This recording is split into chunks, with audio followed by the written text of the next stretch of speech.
Hello po, magandang araw. So today, ipapakita ko po sa inyo itong aking 100 envelope savings challenge. So, in order po ito ng aking anak na si Grace sa TikTok.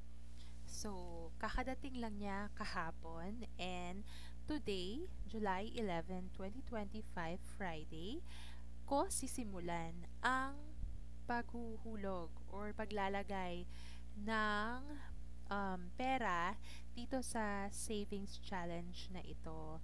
So, nag-start ako today, kanina, habang break sa office, naglagay na po ako. So, I'm planning to put 100 pesos each day. So, kung 100 days, may 10,000.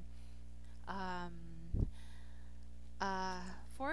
for today, nag-start ako sa 1,000. Syempre, malaki-laki ngayon para swerte ang start. And hoping na makapaghulog ako dito every day. Sana hindi ko makalimutan.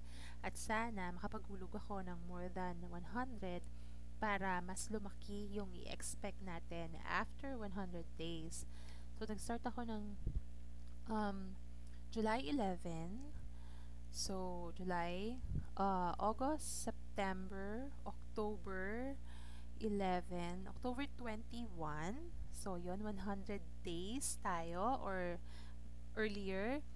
Um, Basta October, before October 21, meron na tayong more than 10,000 pesos. I hope, I wish.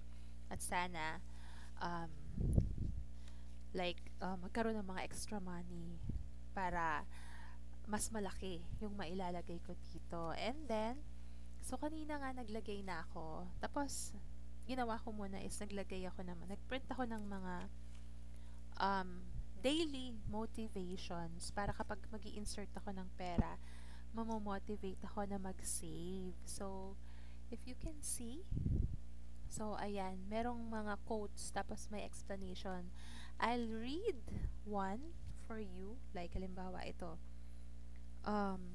It always seems impossible until it's done by Nelson Mandela. What once felt hard is now becoming a habit. What seemed impossible is now part of your routine. Keep going. You're proving to yourself that you can do hard things, and that is a powerful truth. So, ayun.